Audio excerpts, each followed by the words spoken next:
Hello friends, welcome to today's video. I'm Jeanette with Weeble Vintage Designs.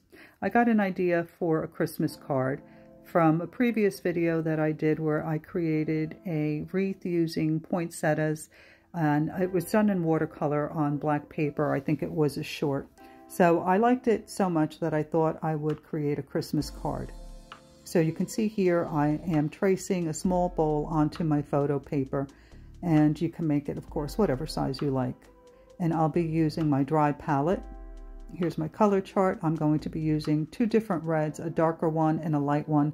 The lighter one I chose poppy, and for the darker one I chose crimson. So I've cleaned off my brush, and now I'm going to pick up the lighter shade poppy, and I'm going to start creating the petals for my poinsettias. So you can see I push down on the brush, and as I get to the end of the petal, I lift the brush to the tip so that it tapers, and I'm using 2 strokes to create each petal. So I start off again with the side of the brush, lift to the tip, and that's how I'm creating these petals. And they are in the shape of a star because later on we're going to create a second layer of petals, and we will place those in between the first ones. So go ahead and fill in your ornament with as many flowers as you would like. And you can see that I have some going off the edge because I feel that it gives it more of that round look. And let me mention that I made a mistake here. What I should have done before I started to create these flowers is create the shadow on the inside of the ornament. And you'll see I do it later on, but it would have been easier to do it before I started to create the flowers. So I'll explain more about that later on in the video. So go ahead, fill in your ornament with your first layer of petals. And when you're done, pick up your darker shade of red. And you want a darker shade because it'll help to make the second layer of petals stand out from the first layer.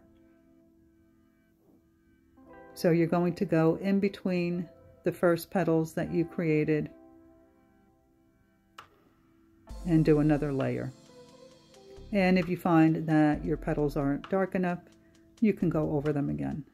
Just make sure that you don't have too much alcohol on your brush, because when you're using a dry palette, if you have too much alcohol on the brush and you pick up your ink, it'll start to bloom on your paper, and you don't want that to happen.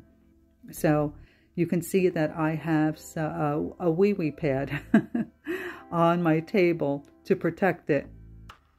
So you can just blot your brush onto a paper towel, or if you use the wee pads to protect your surface, you can just blot your brush on there as well. So you can see here I'm going over some of the petals because I didn't think they were dark enough. And this is really simple. I think that this would be really cute to make one of those dimensional cards that you've seen me do in the past, where you can paint one of these ornaments, a smaller one, on one sheet of photo paper, and then on a second sheet of photo paper create a larger one, and then cut it out and use foam tape to adhere it to the first one, and that would be really pretty to have a smaller one in the background and then the larger one standing out. So you can see here I've picked up a little bit of green, and I'm just creating some leaves in between those petals that I created earlier. I'm being very careful not to go over my pencil line.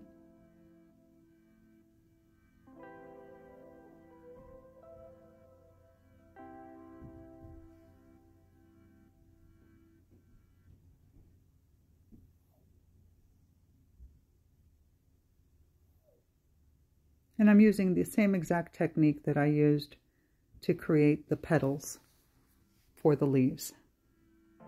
Very simple. Now, you know, I've mentioned this in all of my videos. If you also paint with watercolor, do not use your watercolor brushes with the alcohol inks, because alcohol is very hard on your brushes and it'll ruin them. So now I'm picking up the color Dandelion to create some circles for the center of these poinsettias. And we will define those a little bit more later on in the video. Also, if you want to see the completed painting, stick around till the end. I will post a picture of the finished painting so that you can see it better, because right now I have a lot of lights on and it's hard to see it. So now I'm creating the shadow on the outside of the ornament, and I picked up a dusty blue. I'm not sure what color it was, maybe a denim or something.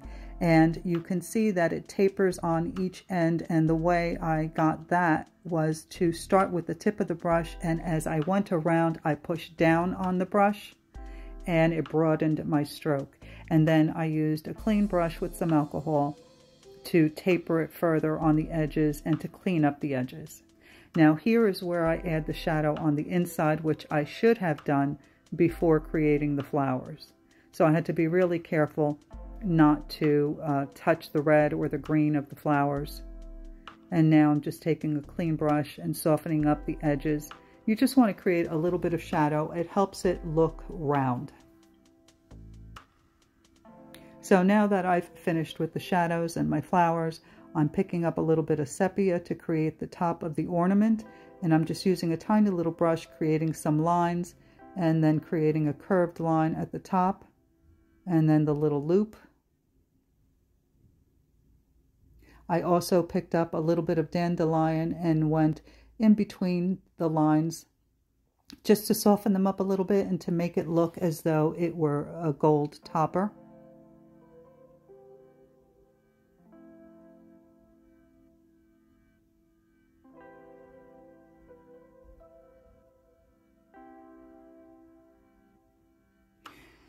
And now I'm going through the box of micron pens that I brought up, looking for one with a very fine nib, because I want to create the string for the ornament and I also want to outline, but I want it to be a very fine tip because I don't want the outline to be what stands out.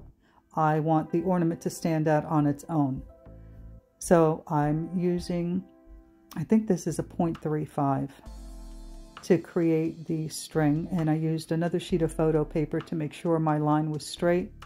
And I like making these little dots on the string. I think it makes it a little extra special. And now I want even a smaller nib micron pen, so of course I have to go through the whole box all over again.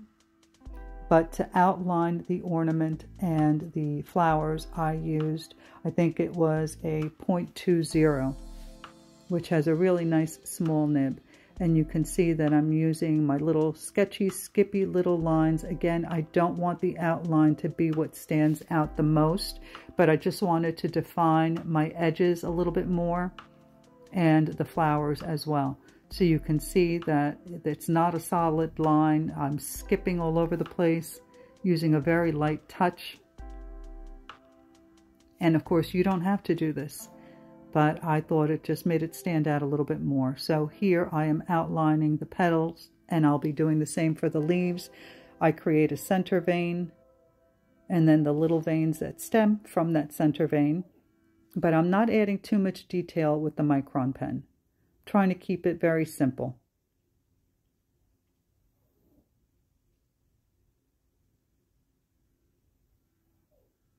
And then those little yellow dots that we created in the center, I am outlining half of the circle to make it look as though it's a shadow and to make the yellow stand out a little bit more. And if you want the yellow in the center of your flowers to stand out more, you can also use a small nib Posca pen, because that will go over the ink very nicely and make it stand out more. But mine was downstairs. So I hope that you enjoyed this video and that you give this card a try. If you do, I would love to see how you do. You can share your version of the paintings and techniques learned on this channel on our Facebook group, Vivo Vintage Design Tutorials. So I hope that you consider joining. You can get feedback from me. I'm very active in the group, and we have a lovely bunch of members that are very supportive and encouraging. All right, everyone. Please don't forget to like, comment, and subscribe. And thank you so much for watching. I will see you in the next video. Bye.